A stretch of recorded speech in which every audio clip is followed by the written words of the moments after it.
Come on. Come on. And I got it live.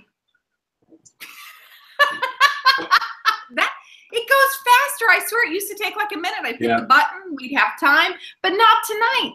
Are you watching perhaps from your home, or maybe you're on the road, maybe you're traveling home from NASCAR, maybe you're like Anne-Marie Davis Matulis, right? Mm-hmm. Help me out. Sounds right. Who is engaging in some self-care tonight. Right. But some of you are following along in various ways, and if you've stumbled in, you're at hashtag SPSM, that is the Suicide Prevention Social Media Chat. I am at Doc Foreman. I know we have some folks watching us who have showed up despite my warnings earlier this week. If you're wondering what this is a rather less formal but information-dense discussion about various things at the intersection of suicide prevention, social media technology, and innovation.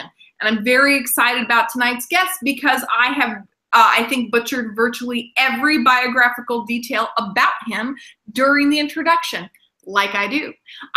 We are having some interesting technical challenges for Dr. Bart Andrews, and Mr. Tony Wood and Mr. Dr. Bart Andrews are going to be working on that while we're getting ready to do introductions, but that's all right. Tony, do you want to introduce yourself briefly and say hi to the people? Hi, everybody. Yeah, I'm going to go help Bart. So have a wonderful time talking to each other about what it is you guys do, whatever that is. I'm the chair of the board of the American Association of Suicidology, suicidology.org. Join today.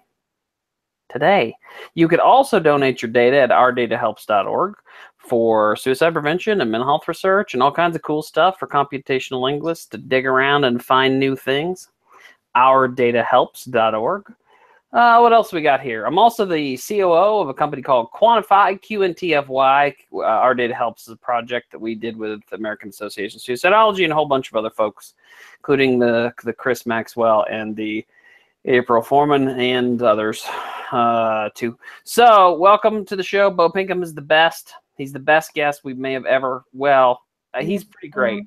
And we've made multiple attempts to get him on the show. So this time we just used desperation, and we managed to finally get him. Elusive.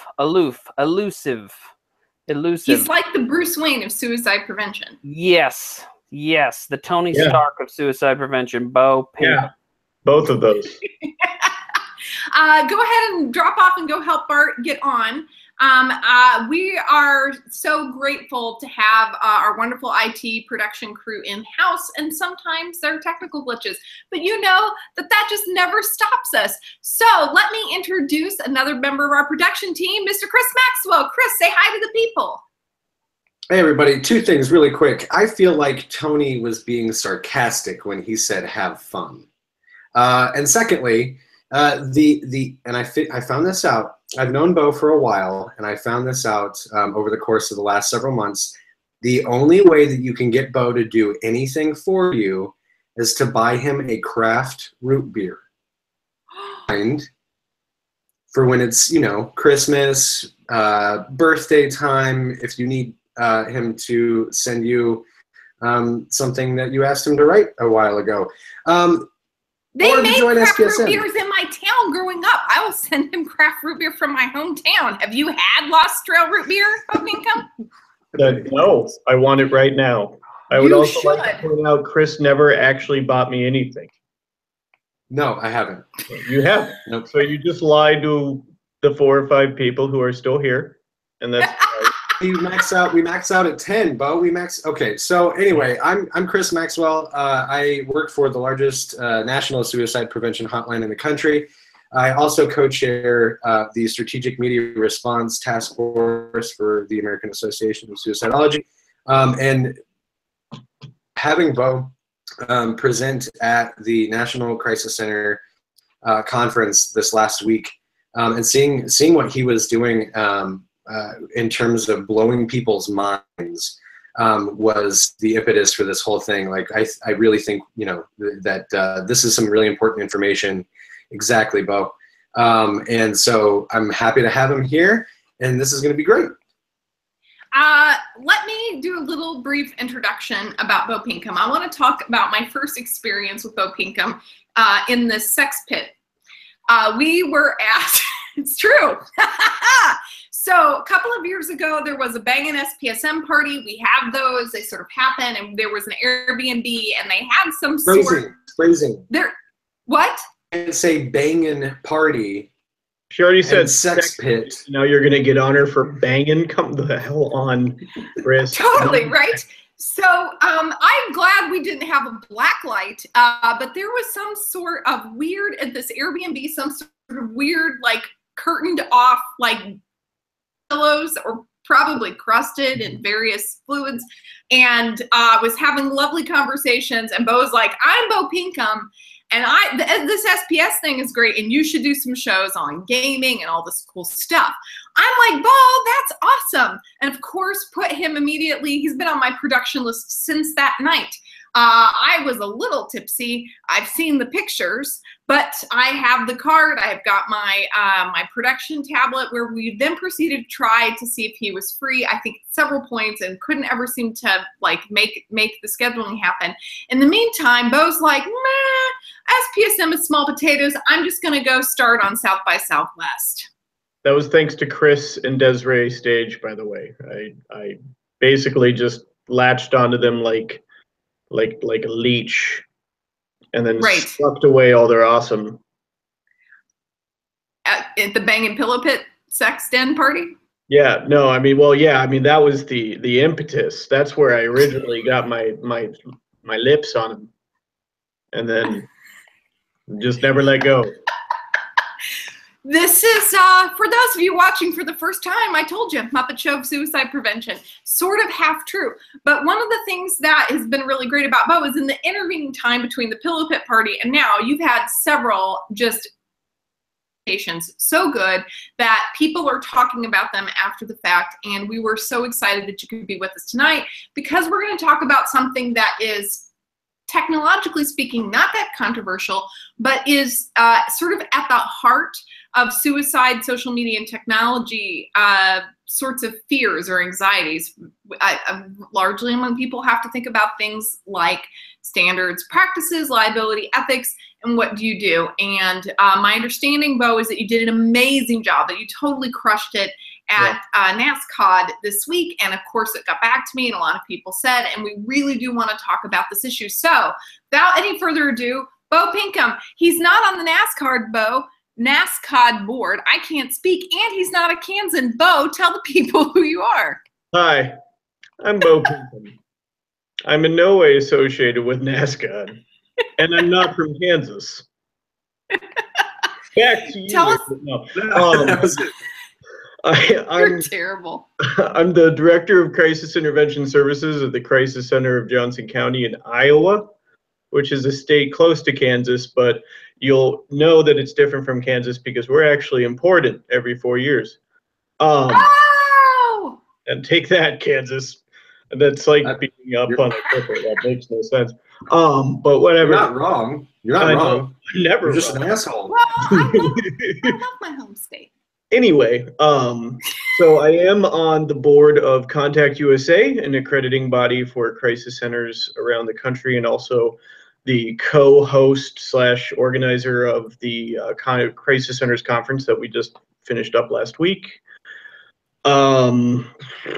And yeah, like April said, I've done various talks along with Chris and Desiree and just some guy named David Walensky on suicide and gaming and how those two worlds intersect. And then I just presented on the scary road that we're going down as far as online privacy and how that's going to affect crisis intervention and suicide prevention, which I'm apparently going to talk about tonight. So. Well, God willing, and the creek don't rise, Beau Pinkham. So we've talked a little bit about this, and we touched on this, and I think we actually had reached out to you, or at least I know that it's on my notes from last spring when we talked about Facebook live streaming suicides, that it is going to be, that it already is the case, that people are discussing a suicide attempt right before it's happening or as it's happening on various social media platforms. And of course, in the traditional crisis world, when somebody is initiating a suicide attempt, there's going to be some sort of policy or procedure you follow. One of the things I did not know before I really knew Dr. Bart Andrews because I've come into this much later than many of the other folks like yourself who've been in the space a long time, was that not every crisis center calls rescue, and it has not been the policy forever and ever for every crisis center to call rescue. That's a shift that had to do with some respects around uniting around using the lifeline number. But now we are getting to this place where someone may be posting about a suicide attempt and we may not have a name, or we may not have a location. Maybe it can be derived electronically, but maybe not. And so then what? And I wondered if you could sort of introduce that topic. Yeah. So, you know, anecdotally, it's happened at our agency all the time. The crisis center takes about 1,100 chats per month. It's not a high percentage of what we call our active interventions, which is sending police or any kind of rescue. But they do happen that we will try to get contact info for the person. And in our chats, you know, they can put in an email address if they want. Oftentimes that's a dummy email address, or they just don't bother. But the real way that we try to connect with them is through their IP address. Art's here, yay. So we've really started encountering the fact that people can easily mask themselves online. I mean, to the point where it's just like a couple of clicks and then they're done. And we have absolutely no recourse for finding them whatsoever. And that, I mean, if you saw my presentation, I kind of posit that that's going to become increasingly more and more common. And so that's going to have to trickle down into everything from like supervision to training to our own policies and procedures on when we actually do attempt to actively intervene on someone. So this is something that really creates a lot of anxiety for a lot of people. And I want to maybe, is it okay with you if we sort of start to speak to that? Because there's anxiety for someone who's calling in. So I'm a person who's often assisting veterans as a suicide prevention coordinator, and I'm not speaking on behalf of VA, but I can talk about the experience of doing my job. And there are people who call the crisis line who then rescue is called, and they do not appreciate that. And of course, they're unhappy about that after the fact. And then there are people who are very grateful that rescue was called because they just weren't in a state where they could stop themselves, but they were grateful to be rescued because, you know, because once they, you know, got to the hospital and got stable, you know, they were able to make changes. And so I've heard it really both ways. But people definitely have an experience when you call the cops and send them to their door. Yeah. We have a lot of euphemisms in the suicide prevention world. We talk about welfare checks and, you know, calling rescue, but really we're calling the police to go visit someone's house most of the time. And that's very, very personal, and it can result in your civil rights being removed for several days. If you're at risk for suicide, you can get put on a 72-hour hold, and against your will. On the other hand, there are people who are very worried about liability. So we're worried about if I don't send rescue and somebody dies, will that come back on me in some way? And there are families and communities who just very, very much want the event to be over quickly, so that when somebody is thinking about killing themselves or they've initiated some sort of act that might bring about their death, it may take a while, especially if there's not a firearm involved. And so we don't know how it's going to turn out. And I don't think community members or bystanders, people in the infrastructure, like the ambiguity of it, the tension of, like, I don't want to wait and find out how this ends. I don't want to maybe trust somebody who is not doing well with their own life. And so there's a lot of pressure to call, to bring a matter to conclusion, to move on to the next call. What do you notice, Beau? Yeah, I mean, no one likes ambiguity, right? I mean, I think I mentioned this at the conference, but I mean, I'd say ambiguity is harder on people than even just the finite, I know that this person's attempted and I need to do something about that now. And, you know, when we train our supervisors, because it's our supervisors who are the ones who are, you know, initiating these rescues or whatnot, you know, we operate under the assumption that rescue is, besides the fact that it's saving their life, which is very important, rescue is basically the last thing that they need right now. It's probably kind of the worst case scenario, so to speak. So we have to teach people at our center to kind of like live with ambiguity, that it's going to be okay, that if you don't have like this 1 to 10 scale or anything like that, that like you might just not know everything about what's going on, and you might leave them at a place where maybe they are about as suicidal as they were when they got on the chat with you or whatnot. And so it's now, but don't people report so when I think about what things that bureaucrats report to say this was worth the funding, one of the metrics that people report is how many people did we save by calling rescue? And you're saying that in fact in the crisis world, sending a rescue is one of the worst possible outcomes, and that you would want to have a low rescue number.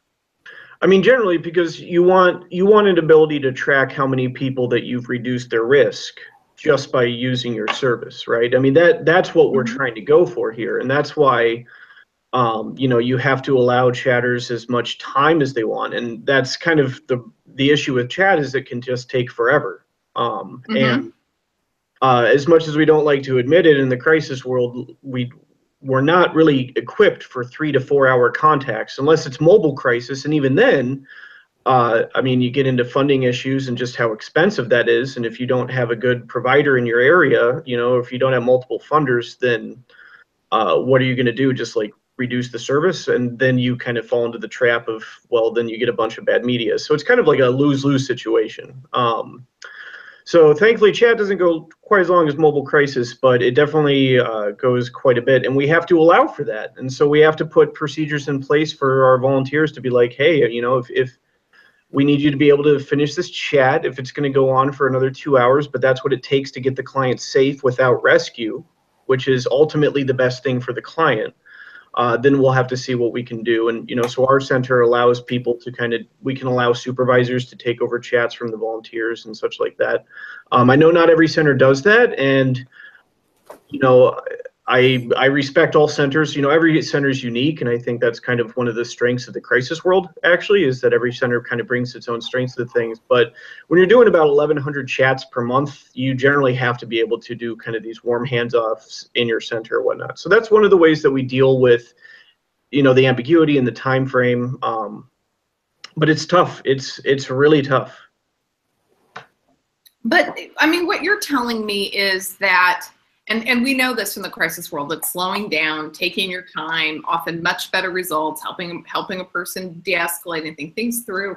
But what you're also telling me is that's really resource intensive, and it's both in terms of having the person power to be on the phone or be on the text or the chat as long as it takes, but also and this is as a person who is from rural Kansas, where was not raised in a culture of ambiguity being a wonderful thing. Sure. You have to be able to sort of manage your worry about somebody and about the outcome for a much longer period of time before, and you may never know. And it is a really different context than the phone, right? Yeah. And so that's asking a lot of responders, that's asking a lot of the community, that's asking a lot of a supervisor, and that's a lot of investment of staff time. Yeah, and then you take a look at the fact that, I mean, our agency has a lot of remote volunteers. So people who aren't even actually physically at our agency. And what does supervision look like for them, especially when they're on a 3-hour chat? And how do you debrief with that person after the chat? And then you throw in, what are you doing with a remote volunteer who's chatting with someone who says that they're probably going to act on a plan tonight, and then they've used a VPN to completely hide their IP address, so we have literally no recourse for helping this person once that chat's done.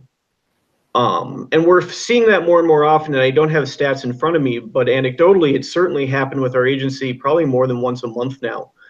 And it's tough on everybody, I mean, all the way up to, the coordinators and me as a director. When I hear stories about that and what the volunteer had to go through or whatnot, it's going to change the face of what we do at our center as far as, how we interact with clients. And eventually it's going to change the face of crisis intervention and suicide prevention online. And I'm not going to say, I'm not as fear mongering as I was last week, right?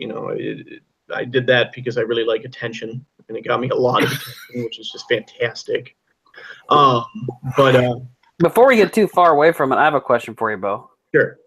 What tools do you guys use to debrief on, with your volunteers and your supervisors, or your employees and your supervisors with chat? Do you have any way to summarize the language that doesn't require you to read 3 hours of chat transcript? Oh, so do you mean the immediate debriefing or like afterwards with? Well, you tell me. I'm just interested in the tools. Like, what do you guys do? From a technology perspective, what is there? So while the chat's going on, and then right after, since we use iCarol has kind of like a G-chat feature where the supervisor can get in touch with the person right then. If it was extremely stressful chat, they'll probably just call them, and we encourage that quite a bit. And then afterwards, after reading the chat transcript, usually within a few days, we'll give pointed feedback on that chat, either the supervisor who actually supervised them or another supervisor. We kind of tend to roll that over so that people can get kind of outside voices that weren't like there and involved with the actual thing, because we find that to be a little bit more objective. Honestly, I'm looking to formalize that procedure even a little bit more, not to take like the humanity out of it, but there were a lot of good presentations at the conference last week about formalized debriefing procedures and how that can really help everybody from the volunteer up to the supervisor who kind of supervised the volunteer. So as far as the feature set goes of the tools, and I'm specifically speaking about technology, sure, it doesn't sound like there's much beyond reviewing the transcript. It's just transcript review. No. Yeah, I mean that's about it. And then we'll do it. We don't do this as much because we just do them so often, but if there is a particularly difficult chat / like intervention or whatnot, we'll do a bit of an audit as a team and see if there's anything that we could tighten up with our own procedures. And that's kind of how we found this whole VPN issue. And I knew about VPNing for about a decade, but it's really kind of come into its own in the past 6 months. And so that's... You realize that sounds vaguely dirty, but go to explain about that. What, the VPNing? Knowing about it for nearly a decade. Nearly a decade. I learned about it in Germany, actually, where one learns about many things. I've seen the pictures from the Marines. Anyway, yeah. Go ahead. Yeah, so I guess I'll explain what VPNing is for everybody. It's are you ready, Tony? Because I'm definitely ready. All right, because I'm probably going to explain. Now, do I think the poor audience is ready for the wiki? I mean, and I need to, with a caveat that I am not a tech person, really. I just play one on TV. So if I start explaining things wrong, get into the chat or have Tony just smack me across the face. No, he's going to be totally right no matter what he says from my perspective. Fantastic. Not because I don't know what VPN is and how TLS and SSL works, but because it's more fun to believe it is whatever people say. So basically, VPNing is a set of tools that you can access online to hide yourself by telling the internet that you're accessing it with a different IP address than you actually have. So I am so sorry I lied. So I totally lied, because I got to tell everybody that VPNs were designed as a computer security measure so that you could connect two networks together that were in different places. So if you had like a little office here and a little office there, and you need to connect the two together, because you can't run a line from, I don't know, Chicago to Des Moines yourself. So you need to run that over the internet without people stealing all of your information. So you would run a VPN, a virtual private network, is what it's called, and it's an encrypted tunnel is what you call it. It's two computers, and they have a code that they use on both ends that allows them to send and receive all your information connecting those two offices together originally without and it's all encrypted so that the rest of the internet can't break into it. Well, it has this extra feature that you guys are so lucky to have run into, that you can run all your traffic across the VPN, including your internet traffic. So that means that now, fast forward from 1990 to 2000, well, probably even earlier than that, but to 2017, you can pay somebody $5 a month, or for free, they'll give you some software that allows you to peer to be any place. You can be in Vietnam or London or New York City or wherever, and you're really New York City. Sorry. New York City. Get the rope. Yeah. That's inappropriate. Yeah. Well, yeah. So what Tony just said is correct. Is also 5 minutes, and what I said took 20 seconds and was also correct. But that's fine. Well, VPNs aren't evil. They weren't designed to. They weren't designed to obscure. Neither were trades, but Germany did something for. What's two people are muted now. Yeah, I think they've all left us. They're only interested in you. No. We want more VPN battle. VPN battle, begin. Yeah. VPNs are the devil. Both right. I mean, they're not evil. I mean, when I used it in Germany, just anecdotally, it was to get around like BS data limits that my dorm set, and just my dorm leader was just like, hey, we're going to use this VPN to access the network of the like actual university, like the university's main office, and they don't have a data limit. And I mean, and it worked fine, and I could do everything I wanted on the internet because Germany is notoriously cheap with its internet, I guess. I don't know. It is. So there's plenty of actual reasons to use a VPN. And you know, at my presentation, I talked about the fact that net neutrality being gutted could lead to massive influxes of people using VPNs to get around things like throttling and other issues that could happen with net neutrality being no more, actually. Yeah. And so that's kind of so I totally know what you're talking about the net neutrality thing. I don't know that everyone in the discussion is. We might save that one for the end. I want to just interject a tweet, and then I want to pitch it to Bart and Chris real quick. Tom Cruise says, in 5 years of listening to people in crisis on social media, we have not run into VPN once within the veteran set. Most veterans want help. They're just really scared. And so Tom's saying, in fact, these are folks who often are very technologically sophisticated, often have had MOSs where they're using technology of various sorts, but they're not. So the veterans, this sort of seems to be a cultural thing. Bart, when we've actually talked about this issue several times. I'm glad we finally get to do the SPSM Live on that. What are your thoughts about this issue? There are many things in my thoughts. In my thinking, I have many things. Donald Trump, 2017, October 21st. Anyway, I only quote the greats when I quote at all. What I think is that crisis centers and chat centers that are in a unique position. I think Tom's point is a really good point. Tom's on a peer network. If Tom opened up a crisis line or a crisis chat that was available to everybody and published across the world, I guarantee you Tom would get folks using VPNs and using spoofed phone numbers and spoofed IPNs, right? You can do all this stuff. Yeah. So one of the things that a lot of folks don't realize is there's more parallels between crisis intervention and law enforcement first responders than between typical mental health treatment settings, right? And so it's this weird intersection where you're kind of a mental health professional or a mental health advocate or a well-trained caring volunteer, but you're also kind of strapped into this kind of law enforcement ensuring safety mentality. We must ensure safety. We actually turned a rescue into an outcome instead of a bad thing, right? In fact, when the Lifeline was created, the only way you could be a part of a Lifeline is if you agreed to initiate active rescue, because there were many centers across the country that did not do active rescue. And it's interesting because my agency, when I first started working at BHR, we called the police a lot, right? There's lots of reasons why people call the police. It's scary when someone says, I just took a bunch of pills and you don't want them to die. You try to find them and you call the police. It's not rocket science, right?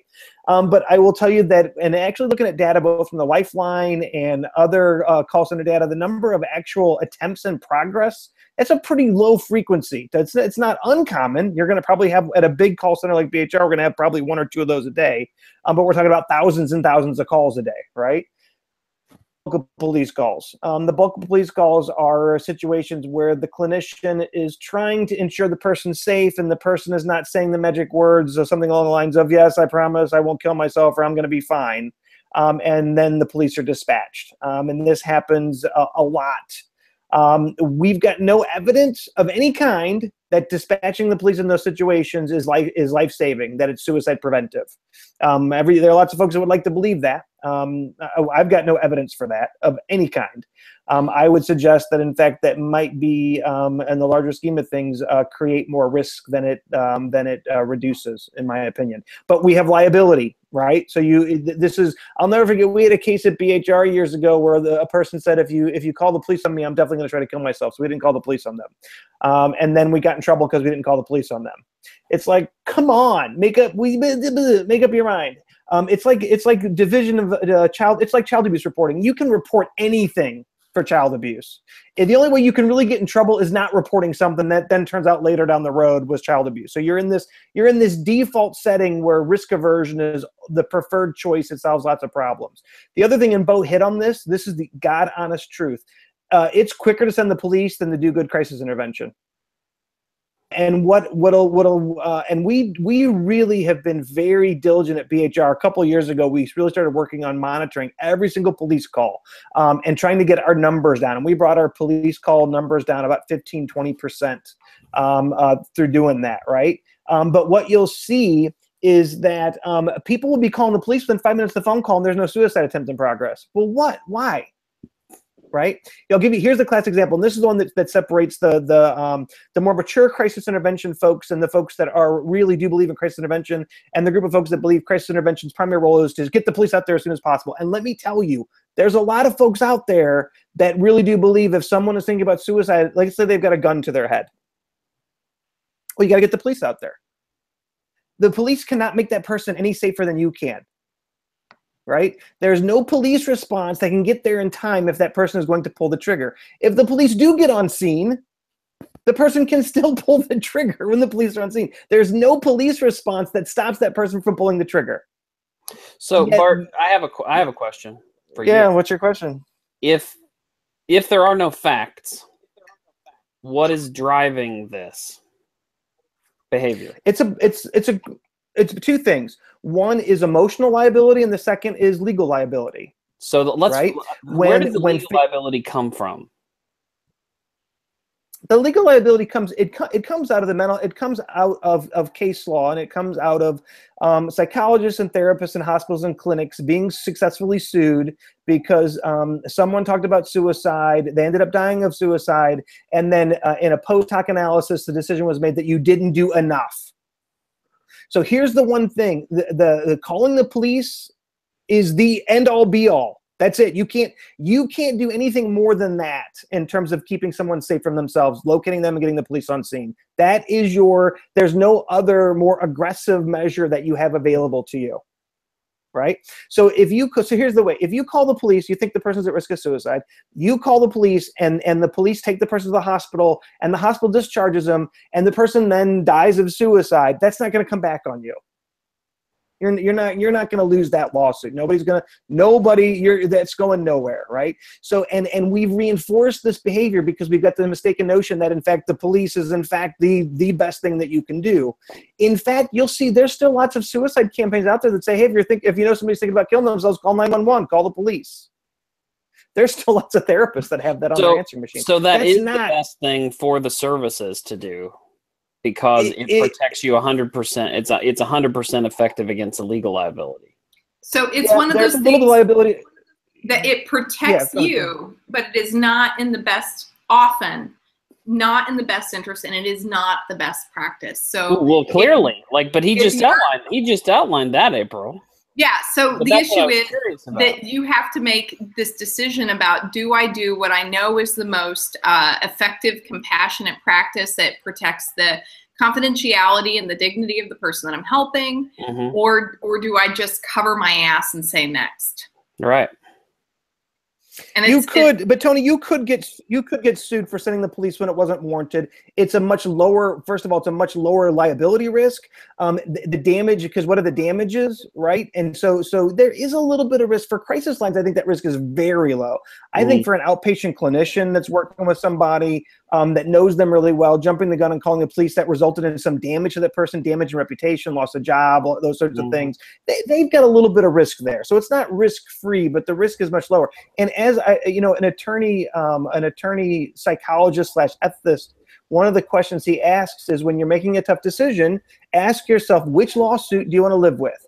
Do you want to live with the lawsuit of somebody's upset that you called the police and they came out and everything was fine? Or do you want to deal with the lawsuit of bereaved loved ones who've lost their father, daughter, grandparent, whatever the case may be, suing you because they didn't think you did a good enough job? So those are, yeah. I would like to point out one thing, and then I want to read a tweet, and I want to loop in Maxwell. So the facts are that lawsuits behave as if psychologists have a lot more certainty in outcomes, and their knowledge is if we know that you do X and this medical thing happens, and we don't, and the law behaves as if we know things we don't with the certainty we don't in situations that are really ambiguous. And also that there are many damages that can be done by calling the police that are largely invisible, but that doesn't make them any less damaging. And so it's just, I feel like what we've done is we've put the professionals in the toughest position and not in the best interest largely of the people that we're helping. So I'm always grateful for people like Beau who are going to come on. And there's a question for y'all. Tom Cruise, not the Tom Cruise, but our Tom Cruise. He says, if someone is going so far as to use a VPN, are they really reaching for help? Sounds like they're making it harder on purpose. What are your responses to that? Many people use VPNs just to preserve privacy, period, all the time. But Chris Maxwell knows more about VPNs than anyone here. That is a lie. Yeah. No, that anonymity, that confidentiality piece, we've had conversations amongst ourselves and on SPSM about why people are so tied to their own privacy, right? So we can show them evidence for a particular piece of software or a particular project, providing them with really helpful support that results in them feeling better and feeling less suicidal, potentially. Even if we were able to do that, there's still going to be a subset of people who are like, you're using too much of my information to do that. So I'll be better, but now I've given up too much of my privacy to let you help me feel better. So there's always going to be that subset of people who are terrified of getting help, or not getting help, but terrified of their privacy. One of the other things that I do think is really interesting about what Tom is talking about is, and Bart mentioned this, Bart really focused on this point of peer support versus formalized crisis support, that the communities that are formed on social media in terms of peer support, those are largely groups where people know of each other, or they've talked to people in the group previously. They know more what to expect because there is that peer issue. There's trust that is built through that relationship. That is a little bit different than when you access a center's chat crisis or crisis chat. When you do that, you are talking to someone who you expect has very formalized training, who knows what they're talking about. April, you just mentioned this, that we're more capable of helping you than others. So there's that large dichotomy. The difference, I think, is that when a person, an administrator of a peer support group, or even just a crisis group on Facebook, is using the chat feature to talk to someone, the chat feature on Facebook is just natively easier and more intuitive to use, and it doesn't require an extensive tech skill set. You don't have to know what IPs are. You don't have to know what ISPs are. There's less of an expectation for that. Now, when you hand a tool to a crisis center director that is basically, it's marketed in a way that's plug and play, that here you go, And then you tell your crisis center counselors that they are now able to talk to anyone from wherever you're accepting chats from. But that's all you tell them, and you give them maybe some basic training on the skills and digital counseling and things like that. And you probably have some basic policies and procedures on active rescue. You have to, right? As part of the chat accreditation, at least through CUSA.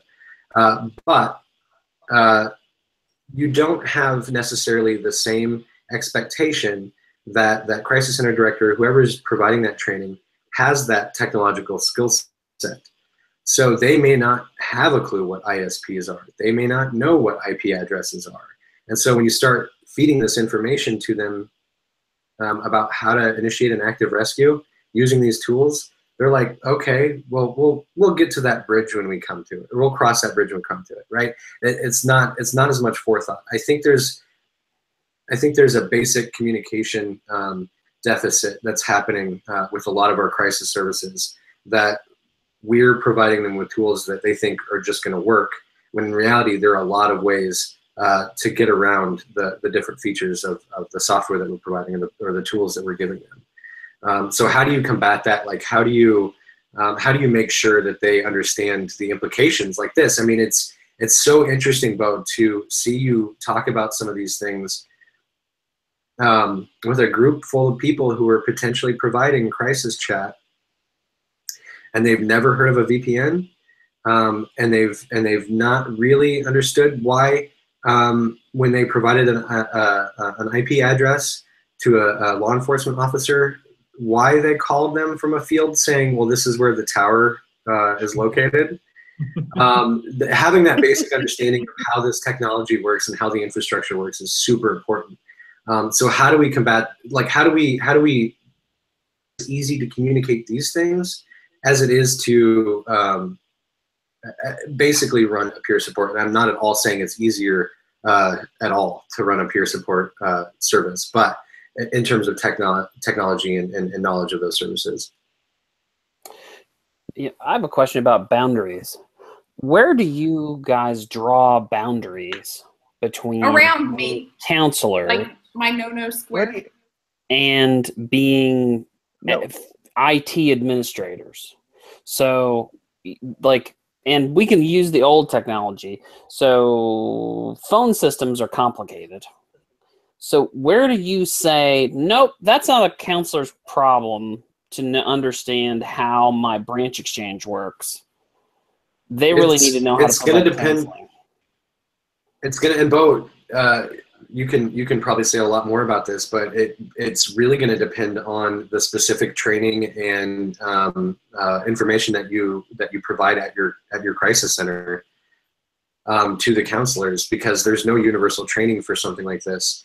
So if you only have 2 people on shift at a given time who are doing crisis chat, and you don't really, I mean, you may have like a supervisor who's on call, that person just inherently becomes the one who has to understand how it works. Yeah. I don't know, Beau, if you agree with that.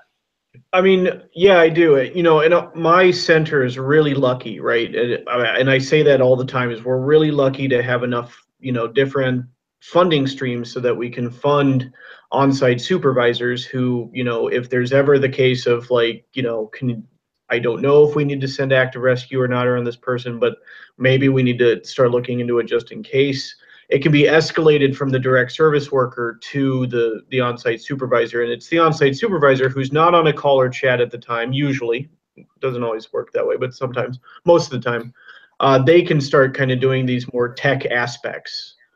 But Tony, I mean, I think your question is a good one, because even for these on-site supervisors, I mean, they'll hit brick walls all the time, you know, phone, chat, or text, where, you know, like, you know, and I mentioned this, like Google Voice and Skype, like, have completely changed the game for, you know, how people get in touch with us over phones.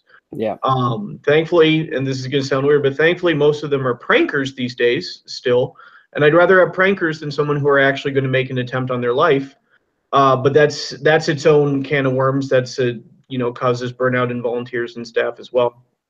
But you know, Google Voice, Skype, all the fun stuff with the internet, which, I mean, there's stuff that we haven't and we won't have time to get into, but I mean, you know, I talked about it briefly at my presentation. There's just so many different things going on with the internet that makes it really tough. And it does get to the point where our, you know, supervisors or whatever basically just, I mean, I wouldn't say they throw in the towel, but we teach them to be like, we're going to give you as many tools as we can, but there is nothing wrong with you making the game time decision of, I am way beyond my capabilities. And you can try to give it over to law enforcement because, and it's one thing, and you know, Bart brought to attention the really good point that we have a lot in common with, you know, law enforcement agencies and crisis, and, you know, their crisis workers, whatever. And that's also with technology, in that they are completely underfunded and have little to no recourse for finding people, just like we don't. You know, I mean, if anybody watches Last Week Tonight with John Oliver, he did an entire segment on the fact that 911 operators have horrible technology, completely outdated technology that cannot find a person through their cell phone or anything like that. It's not, you know, CSI out there. It's not NCIS. It's really bad. And so, you know, when you're talking with this person, you're like, well, here's the IP address and here's their ISP and blah, blah, blah. And they're like, okay. And then, you know, and then you never get a call back and you realize that they probably just dropped it. And it's So Bart, same question for you. So I think the answer is really easy. You do what you can do. And then you provide support to your staff to turn it over to a manager, and the manager takes responsibility for it. There's been, I can't even count the number of times that we've had situations where we were convinced that person was going to be dead if we couldn't find them, and we never found out what was going on. We never found them. We never found out what happened. And so I think one of the things, and this is one of the things that, so in watching the thread, we've got there's such an amazing conversation on the thread. There's lots of concern about marginalized communities and contact with the police and people of color. Look, the truth of the matter is at BHR, we've probably called the police over 1,000 times, if not more, on people of color, and not one person of color has been killed in those police contacts. Do sometimes people of color get killed? Yes, that does happen. But there's a risk either way. So here's the thing: when people say I would never call the police because the person is trans or because the person is a person of color, then there's a risk that person will kill themselves, and it could have been prevented if the police were called. There's no safe zone. There's no, you've got to live with your choice. And here's my 2 cents on that. We all have to live with our choices. If you can live with that choice, then great. But recognize that that's not any absolute answer. I guarantee you is a flawed, imperfect, incorrect, more problematic answer than an answer that considers all the options on each individual case. So that's but there are times, I'll tell you, Tony, we've had particularly, there's a really interesting group of guys that enjoy faking being serial killers and rapists, and they will play pornos in the background, women locked up. This is incredibly traumatic for crisis workers. The trauma that this creates is, now I've been doing this for 20 years, so I don't get freaked out about it anymore because I've been through it. It's like, I know what this is, right? Yeah. And we actually had to get the FBI involved. The FBI never found the guy. Yeah. And they really, really, really wanted to find this dude, right? Yeah. If people don't want to be found, they don't want to be found. And so you have to, for us as crisis clinicians, one of the things, and this is something that we do an okay job with our staff, I think we need to do a better job, is this: we need to be able to live with uncertainty. You do the best job you can on the case that you just handled, and you got to roll. There's other callers trying to get through. There's other people whose lives are at risk. There's other people in pain. You gotta let that case go, and you move on to the next case. And I hate to say this, guys, if you can't do that, you got no business being in crisis intervention. That may sound really callous, but this gets to the tech angle, Tony. There's such limitations to what you can do technology. What I'll say to your question is this: you should have a procedure in place that says, here's the steps. You follow the steps, and you trust the process, and you have to let it go. It's got to go through the process. And who authors the procedure, Bart? So we need to take a pause because our thread's popping, and there's a lot of stuff that's happened. So I'm just thread. Popping, banging, sexting, whatever. Twerking. Right. It's been that night. So one of the things that we talk a lot about on SPSM, and when we are speaking about these issues at conferences and other places that we go, is the importance of, you have a procedure before the event happens, you ask questions, you follow that procedure.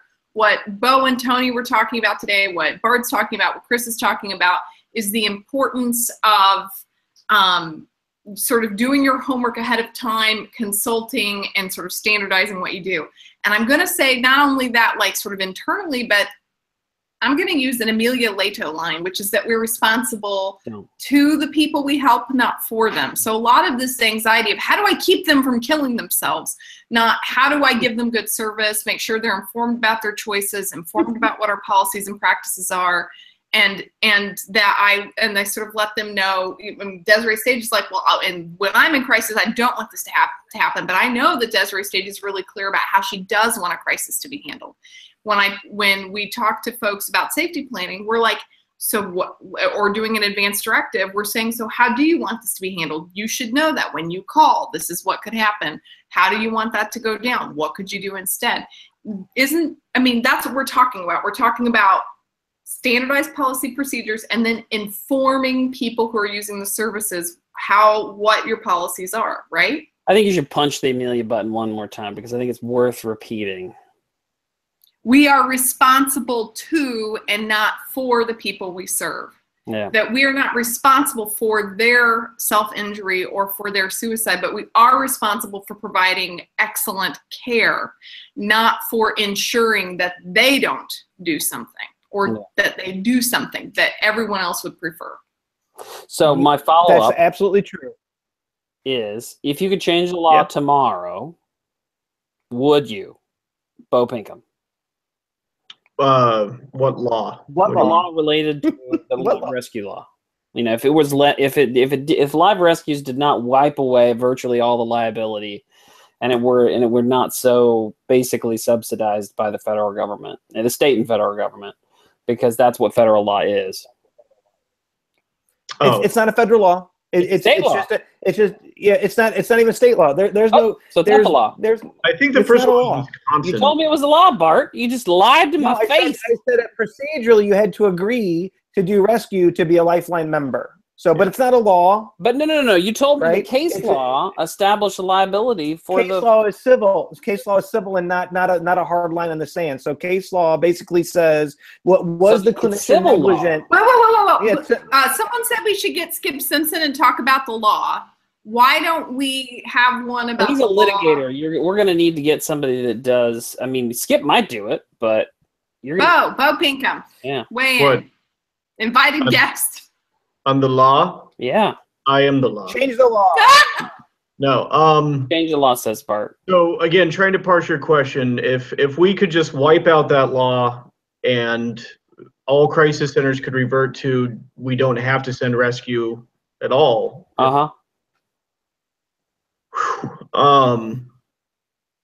You know what? I would not wipe out the law. I would not.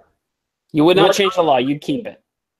I would keep the law because I think what the law represents to me is that there needs to be a better continuum of care out there.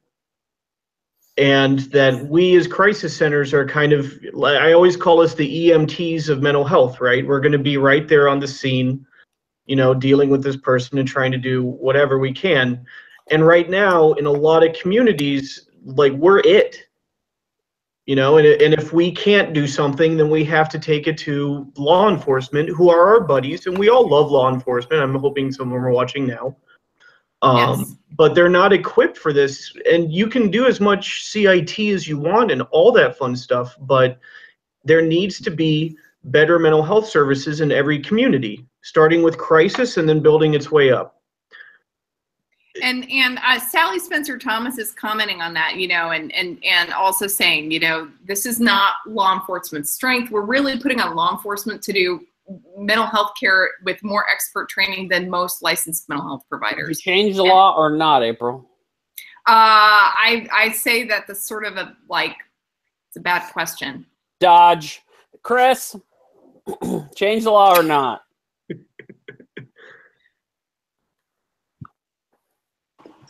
Mute.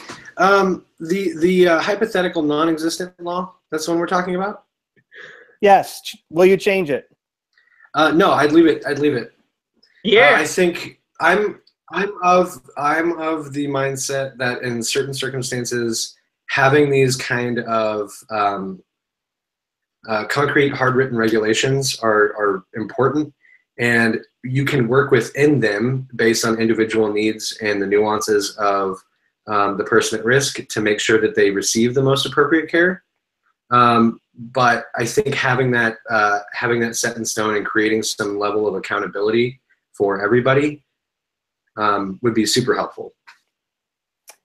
And I'm changing the law. I'm changing the law. Here's what I would do, Tony. I would change the law to say that you're protected from liability unless it was clear that that person had taken action or was about in the process of taking immediate action to harm themselves. If you could justify, and only if you could justify those things, would you be allowed to call law enforcement. That's where I would tweak it. This hypothetical, they may, they might, they won't, only if there was clear, convincing evidence that they were in the act, had taken action, or were about to. Yep. But right now, if you didn't have direct proof of that, then I would say you never call the police, ever. Yeah, I'd agree with that.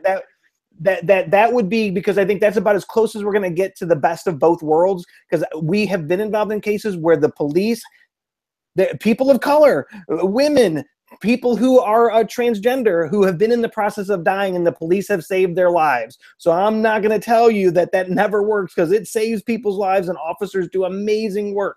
And officers do amazing work with folks even who aren't in that space. But sometimes they don't, just like sometimes mental health professionals don't, right? I also think more people would be willing to call. And I think the biggest thing, there was some research about this. We haven't talked about this.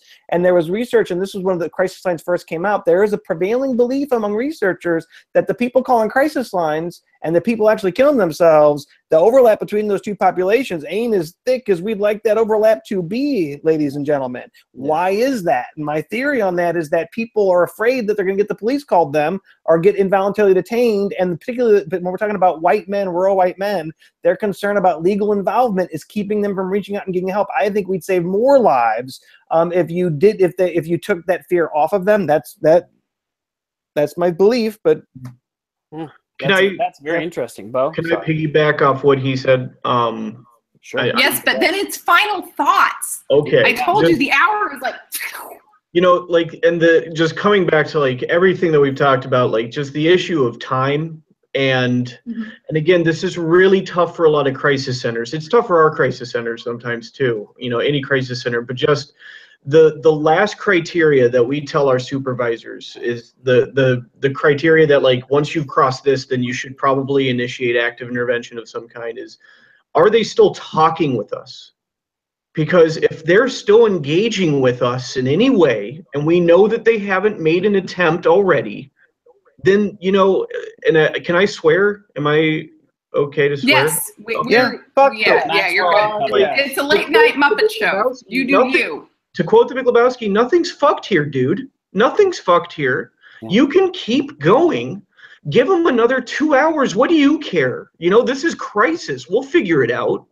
You know, and that's why we do warm handoffs and stuff. But you have to give people the time to get through it. That's why we're, I would say, better than therapists. We don't look at our watches.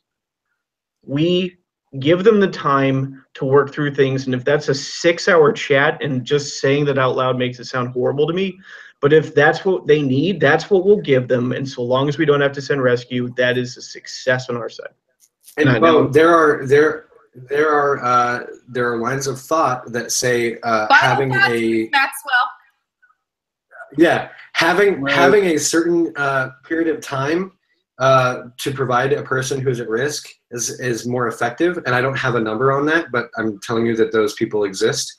So they think that maybe a 45 or 50-minute conversation is more effective if it's done in a structured and helpful way than a conversation that potentially lasts 6 hours. Final thoughts, April Foreman. That's a good one. Final thoughts. So final thoughts for tonight. Amelia Leto, we are responsible to and not for.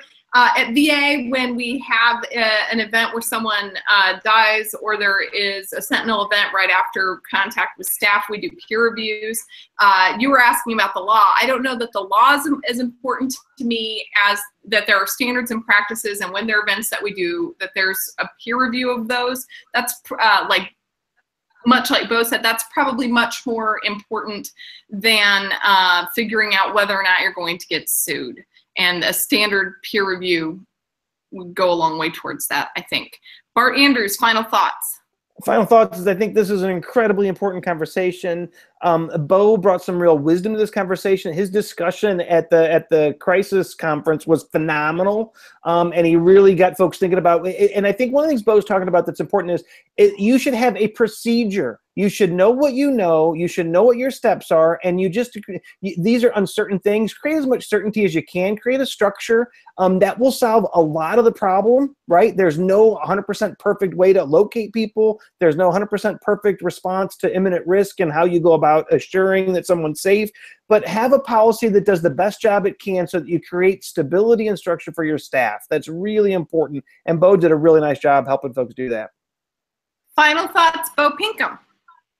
Yeah, there is a crucial vote on net neutrality coming up the day before Thanksgiving, and we didn't really get much time on that, but net neutrality will affect crisis intervention in a big way. Take 3 extra minutes and explain that, because you're absolutely right, and explain it to our audience. So I'm going to actually, can I just give Tony 20 minutes to talk about what I was going to talk about? No. Okay, all right. Dang it. Burn! Burn a Beau Pinkham burn! Classic burn Beau Pinkham! Oh boy. Anyway, he's on a bed. So net neutrality is net neutrality is basically whether or not internet service providers can set various limits and like various business practices that they can't right now due to the FCC. And so the FCC is looking at, and so one of the things is like, for example, throttling, which is an internet service provider could go to a service like Netflix and be like, you need to pay us money or else we're going to make our internet really slow for your service. And Netflix could be like, no. And then all the customers of Comcast have to just have really slow Netflix or whatnot. And that's a really, really simplistic take on what net neutrality is, but throttling is kind of what I usually talk about when I talk about net neutrality. And so the way to get around that would be through VPNs, which we've talked about all day. And if net neutrality is gutted and throttling becomes the way of the future, and it certainly could. It's on the precipice almost. I mean, it'll take a few years to take effect. If throttling comes into effect, then we will see more VPNs, which means we will have much less access to information that's usually vital in saving people's lives online. So November, I don't know what the day before Thanksgiving is, 23rd, probably, November 23rd, something like that. Day before Thanksgiving, get in touch with your legislators and talk to them about how important it is for net neutrality to remain into effect. I'm personally just all for net neutrality anyway.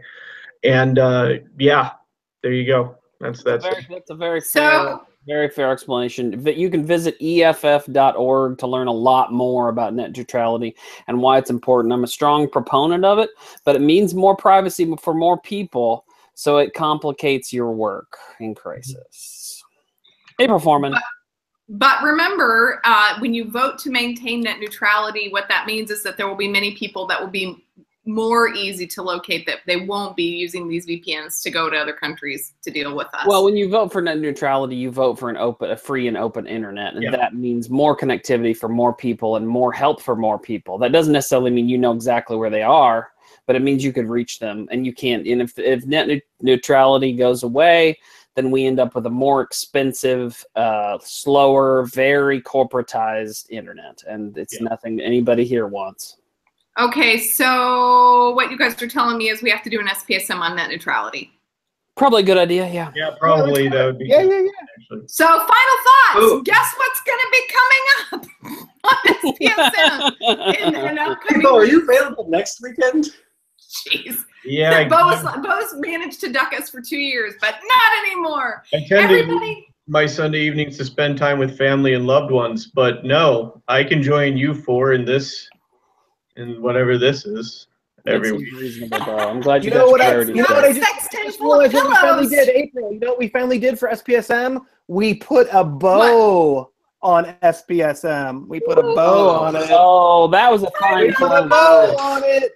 See you next week, guys. I'll be out next week on a plane. I'll miss you all. Fantastic. It's been another Sunday night. Managing this zoo, everybody, hashtag SPSM, Sally Spencer Thomas, Grace Durbin, and a bunch of other folks that are wonderful folks are going to be doing Elevate the Combo, hashtag Elevate the Combo. This week should be really good, discussing lived experience. Tons of people you know and love. Go check out the SPSM chat. I think there's a link to that, but do follow the hashtag Elevate the Combo. You'll be able to check that out. Everybody have a fabulous week. I just want to show you what I have here. I'm not saying that we're going to have a fog machine next week on SPSM, but I'm not saying we're not. Have a great week, everybody. Take care. Looks like an industrialized vaporizer to me. Is what it looks like.